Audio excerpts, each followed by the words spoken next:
on a more elaborate basis regarding the work of the NOA in the Niger Delta region. Mr. Mkpoutom. I hope I'm correct. Yeah, Good afternoon, sir. And welcome to Niger Delta Today. Thank you for joining us, sir. Yeah, it's good to have you on the program. Thank you so much. The National Orientation Agency is, if we were to throw the question to Nigerians as regards the role of the NOA in the polity, some people may find it difficult to really understand what you do. I would like you to, first and foremost, give us an understanding, a background understanding of what the NOA does and why is your job important in Nigeria, especially the Niger Delta region. Thank you so much. Actually, the National Orientation Agency came on board after going through some level of processes. Initially, it was formally established under the military decree in 1993, after which, when we transit into democratic practices, the parliament now came to regularize us under the parliamentary setup in 2004. And so by today, we exist on that democratic regularization as a federal agency. Yes, actually, not too many people know much about us, but few do. The job of the National Orientation Agency is to communicate government policies, programs, and activities to the citizenry. So far, we have been doing this job, and we have not been found wanting in carrying it out. Particularly with reference to the Niger Delta region, where all of us belong. We have been doing this job most especially in the area of security, peace and security of the region. We have been holding conferences, we have been holding workshops, we have been holding stakeholders engagement with the people of the Niger Delta, just to make sure that the area is saved for economic operation. Okay, thank you. Just before we start a conversation with you, we add that clip as regards registration of children at birth. Could you elaborate on that? What does the NOA aim at achieving doing that? And to what extent will this affect the issue of proper documentation in Nigeria? Because we know that that is one of the areas where you look for details of individuals in the country, and it's as if it's elusive. Why is that why is that the case, and to what extent is the NOA working towards addressing that issue? It's okay. Thank you for taking us back to some of the things we've in fact, not even taking back the current thing that we are still doing. E-birth registration, that's electronic birth registration, is a current policy that the federal government wants everyone to participate, especially the parents that has newborn children now. It is a very new one that we started in August and will soon end by the end of this year. It's meant for children between the 0 to 5 years of age, so that by this time, why we extend it to 5 years is that it is a new policy that we've just started. And we believe that there are some people who are older than 0 now. And so the government pick it at 5 years so that they can be accommodated in this program. So this program is actually meant for the parents who are still childbearing, to make sure that their own children are registered by this new policy. And it is done electronically by way of actually getting details of the child as they come into the world now, by way of, and that would mean that when a newborn child is gotten now, the men of NPC, National Population Census, will come around and they will take picture of your own child and will then get particulars from the parents. And one of the most important things that we are looking at in terms of that child being registered in this program is the father, the parent, having the NIM number. When the NIM number is played out, the parent in particulars will be out, and then they will just incorporate the child into that family using the NIM number of the parent. Then, but assuming the father is a type that did not wish to participate or register with the NIM as at the time we requested them to do. Now we look for an alternative to accommodate. That is a policy of government. They will have to look for a way of making everybody to be participative. So we will now ask for the parent's baptism, the child baptismal card, or the school record that reflects the day the child was born, or the hospital record that will also give information on when the child was born. And then we look for a testimony or somebody that can testify that this child was born on so and so day and is a member of this family. That is it. Then the government is doing this to actually know how many of its citizens comes into the world in each day, so that it can do the planning. It will help us in terms of national planning, the economic aspect of it, the education for those children, and many other things, social provision of social services to those children, healthcare, and many others. So these are the things that are very, very necessary for government to know, to have the data of people who are into this Nigeria on daily basis. And so, you see, by this registration, we say it is the first legal acknowledgement of that child as a Nigerian. That means that child has come into existence. But that registration, it makes the child to be important to the parent and the family, the society, and to the whole nation, so to say. Okay. So these are the things. Okay, so you said the people of the NOA or the NPC will come around when the child is born, right? Yeah, the NPC. So do they go to the hospital or where? Yes. But is the NOA also aware that a lot of children are given birth to at home, traditional birthplaces? Are those places also inclusive in your plans? Yes. We are driving the program for national population census. That is, in terms of publicity, that is where we are involved. But actual implementation of registering is with the National Population Census Commission. So those people will come around. They will come around they will go to hospitals, any health facilities, and they will move around houses when they are on the know of somebody has come to the world in terms of a newborn baby. So what we are saying here is that we are involving the traditional rulers, the religious leaders. We make all these people to be part of this program, so that most especially the traditional rulers in each community, they are the one to report or to have a link, because these people, we have already trying to establish it in all communities, particularly across the entire nation, in everywhere, not only in Akwa Ibom State. It's across the 36 states and the 774 local government areas. So they are all on the know now, and they know their roles. And we've paid a courtesy visit to them, advocacy, and every other thing to make them know their role in this, because they are the gateway to inform us what is happening in their own communities. And so they are to have a link with these implementation commission, which is the NPC. So they will have to tell these people and liaise with them so that they can have this accurate record that we are taking. Yes, we are very much aware that there are communities that they will not even want their people to want somebody to know that they have gotten a newborn baby. But as far as the traditional institutions are concerned, we will know. As far as the religious leaders are concerned, we will know. And so we will have a contact with these people in the NPC who are actually going about. Now, right now, what they know is when we are going from door to door. We are moving door to door campaign. Why do we do so? We have to explain to people, most especially the issue of somebody giving birth to a child now.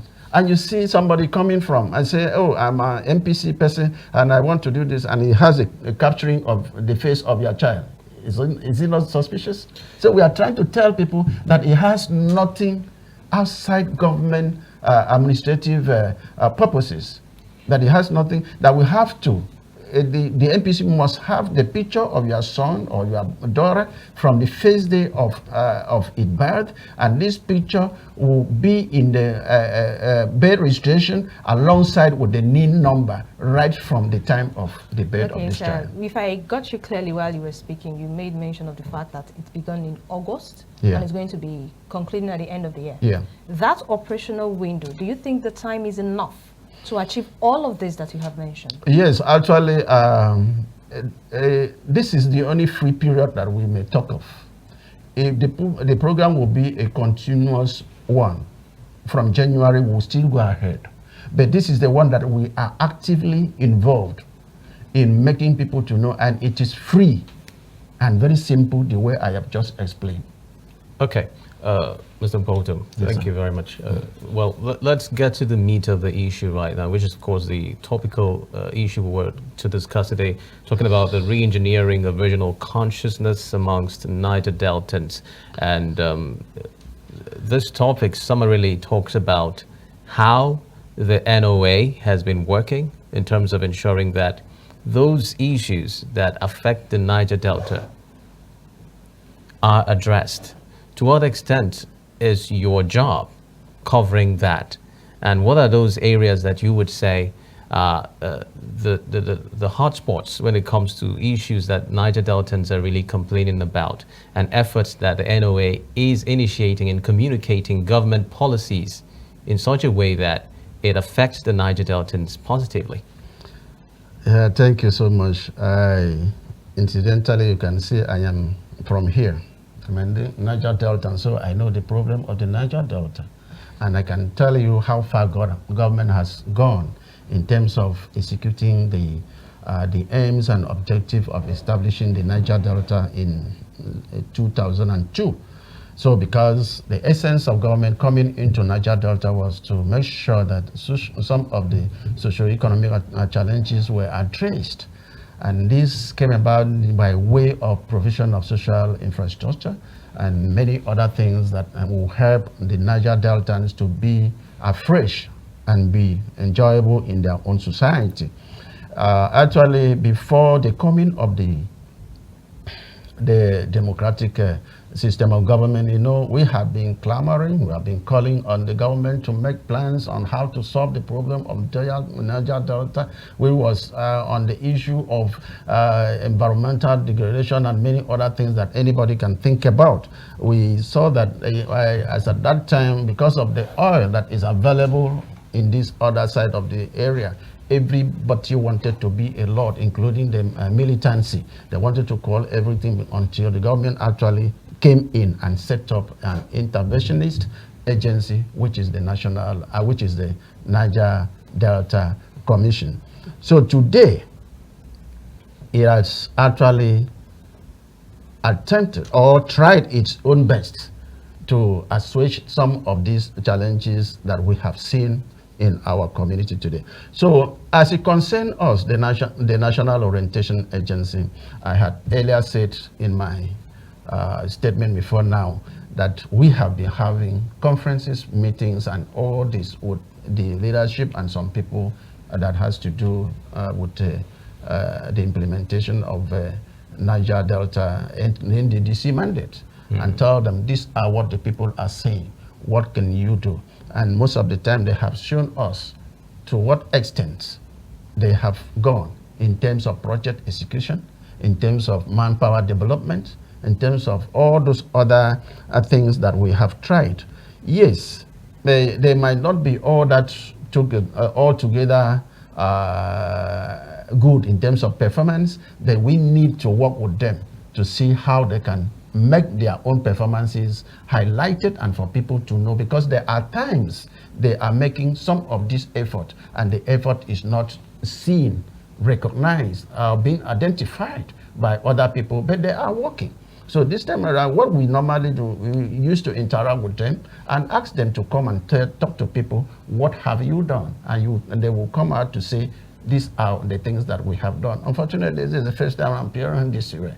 And most of the things, you see, why you may not know much about our own interaction with them is that one of our functions is to provide feedback mechanism. The feedback mechanism is when I interact with you, just like I'm talking, you give me your own, what you've done, interact, you give me what you've been doing, what are the challenges, what are achievements, all those things. So we package it as a report and forward it to the government. So I may not be able to disclose all of them. Okay, Mr. Mkpoutom, let me just, before I let my co-host give you a question. Recently, the Niger Delta Ministry was scrapped. They say it was merged, but then I'm sure the NOA must have had information as regards this. And you had mentioned earlier in your interactions with us that the role of the NOA is giving information, ensuring that citizens are carried along when it comes to policies of government and what government aims to do. Now, a lot of stakeholders within the Niger Delta region that have come out to speak about the scrapping of the Niger Delta Ministry have said that they were not carried along. They didn't have any prior information as regards this move, and they believe that this should have been done before a move of that magnitude was carried out. Was the NOA aware, and were the Niger Deltans, persons that are of influence within this region, informed adequately as regards this policy of government and what it aims at doing, forming the Regional Development Ministry? Thank you so much. I want to tell you that government works on information gotten from the society, the information that have been gathering from its citizens. And one of such was that information was that people were complaining that Niger Delta was not properly monitoring in their performances, and that was the more reason they have poor job standard and low performances, so to say. And so it was just like I told you that we gathered to get information. So after gathering information, say what could be done about it. And so the major decision the government was to do to switch to that particular information of low level of monitoring of what the officials of the NDDC were doing, especially in the area of consultancy program, project consultant. They said they did not qualify was for the government to intervene by way of creating this Ministry of Regional Development. But are you saying, so that this ministry will now be monitoring and supervising, seeing to the implementation of whatever all these regional bodies will be doing. Okay, but are you saying the government acted on hearsay? Not hearsay. It must have gotten some viable document.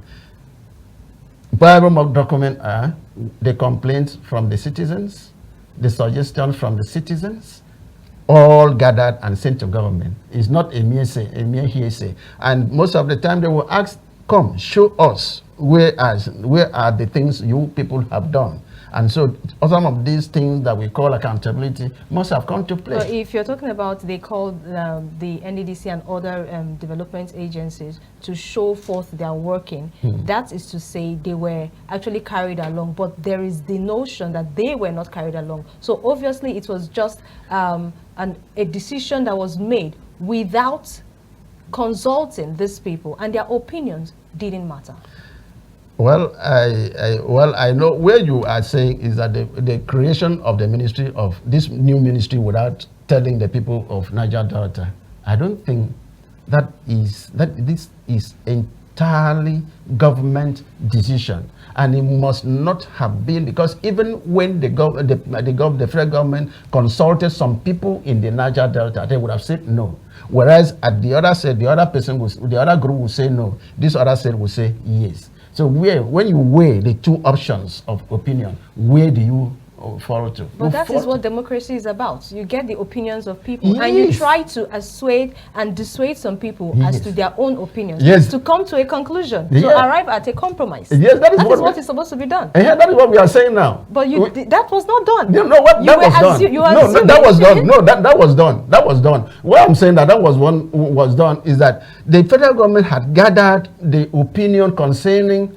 this ministry to monitor what they are doing, and the people who benefited from the other one, allow the NDDC to be autonomous, not subjected itself to this kind of monitoring, will always be crying and looking for a way to sabotage, to circumvent the decision in order to favor them. But the government has to go by the way of the majority. And so the way of the majority in taking the decision is the decision which has been taken in the creation of this If that were to be ministry. the case, the NDDC was being monitored by the Niger Delta Ministry, Niger Delta Affairs Ministry, Ministry right? of Niger Delta Yes. Affairs. Okay, if you say that they were not properly monitored, are you also saying that the Niger Delta minister back then, who is now the Minister of the Regional Development, wasn't doing a good job? Would he still be the head of this new region if he wasn't doing a good job? He was doing a good job, but so when he was doing a good job, he was also entertaining responses from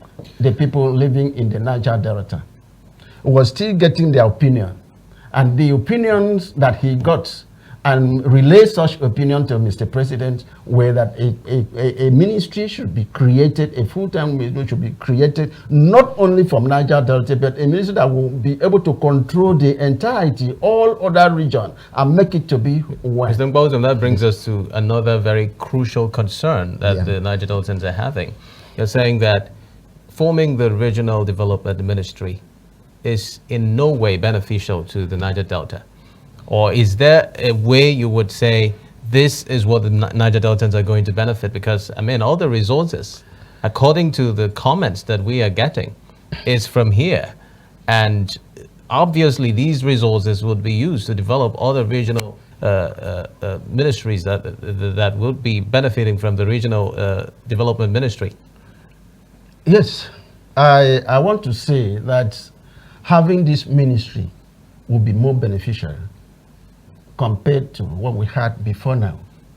Is that right? Okay, how is that going to be beneficial? Yes, it's going to be because developing a framework of development will now be possible for all other contending regional organizations to see what they have done. That brings us to competition, that you've not done well, that you've not done well. So I will say, oh, so I am the only one doing well. So you will not say, let me look at the scripts, let me look at that and see how is he be able to appraise that he has done so well. So the competition will now bring out. What are those other regions going to be bringing to the table compared to what the Niger Deltans will be bringing to the table? Well, I know we have much. Well, certainly, if we want to go by that, if you had told me, I would have brought the document that has to show much on what each of this region has in comparatively to bring to the table. Okay, but the way you were sounding, because a lot of people are saying that definitely the people of the Niger Delta wouldn't have agreed to this move, which you also stated. So do you say not consulting them, it was actually a way of shutting them up and going ahead, come what may? No, the same people who says they wouldn't have agreed are the same people who were agitating for a reform process in the Niger Delta. And the reform process in Niger Delta is what we are having right now. Okay, Mr. Mkpoutom, let's go to the way forward now. The decision has been made, and it is only best to look at the brighter side and how this is going to affect the different regions that are involved positively. What are you saying would be those specific steps that must be ensured they are taken to sort of take care of the grievances of the persons, the naysayers at this point, and the development plans of the Regional Development Ministry? It's okay. Actually, I know, because if NDDC had failed before, this time around it's going to succeed, because we've tried to prefer some solutions, some areas to handle. And one of such areas is that by this time, they will now know much about community engagement, interact with the people to know what are the people's needs and their priorities. The Obuku-led management has been doing that recently. They even employed the services of KPNG for consultancy and all of that. So that is what we are saying. That is what we are saying, that some of the consultancy firms were not expertise by way of description. Including KPMG? I don't even know much about it. But what I'm saying, that is what I'm saying. It may not be that one, but generally, that is our assessment. So now let it come onto an umbrella that will actually supervise them. And not on consultancy. Okay, so the communities that have been lauding the efforts of the NDDC, are you saying that is also a political move? I don't know how they laud it, because I know everybody. The solar projects, the schools, the healthcare program, yes, the scholarship, and all of that, and currently the youth internship scheme that's about to commence. A lot of people have been lauding the NDDC. So is it also a political move? Well, you said it is some. But what about others? There is, so far, for now, no states in the Niger Delta region. No, what we are saying is that let those things you are saying be extended to those other groups that are protesting. Because I want to believe, from going by what you are saying, that some communities are happy, others are not happy. Is that right? I didn't say others are not happy. I don't know of anyone that is not happy. That is not happy. Yes, because there are development strides cut across the 9 states. Okay, whatever is the case, is that what we are actually saying now, with the ministry now in place, that we want all the regional bodies, these commissions, to have community engagements that will make them to interact with the citizen, the resident of a particular section, and be able to identify what are their needs and their priorities, and not just to bump into and start doing a business without consulting them. Okay. We need this consult. Oh, the National Orientation Agency in Akwa Ibom, headed by you, I would like to know what your activities have been in recent time. As regards ensuring that you galvanize the much needed orientation. The people need to understand what the government is doing that will be beneficial to them. To what extent has the NOA been able to achieve that in Akwa Ibom State? Thank you so much. We've done the immediate past that we've just finished doing has been, we back on campaign against the spread of monkeypox. I don't know whether you are aware of that one. The Mpox. Yeah, Mpox. We just finished doing that, and I think my staff in all the 31 LGs, they have been sensitizing, going churches, traditional institutions, a TANCOM meeting, just to give the information, because so many people feel Mpox is a scratch. It's just a crow that comes on the body that is not, but it means something to those people that knows it. You know that crow, which is all over somebody's body, it can pass from one person to another. Before you know it, 6 people, and Akwa Ibom happened to be so rated high because we did not know on time and start the arrest. But for now, the government of Akwa Ibom State, and in conjunction with the UNICEF and all of them, we've been arrested. The situation is under serious control in Akwa Ibom State right now. Then we also embark on what we refer to as the National Values Charter and National Anthem. Some people have said, why the National Anthem, for instance? Why do we have to go back to National Anthem? The old national anthem, we love this arise and well, but we in the orientation, we have to actually look at the content of what the national anthem is all about. And in 30 seconds, what was the reason for this change, and to what extent do you think that this new one is better than the what we had on ground? This new one is more committed. It makes us to know Nigeria as a nation that belongs to every one of us, and that we are under commitment to ensure its growth and make sure we transform it together. It calls for collective responsibility. Mr. Mkpoutom Mkpoutom, Akwa Ibom State Director, National Orientation Agency, we must thank you very much for making out time to feature on Niger Delta Today.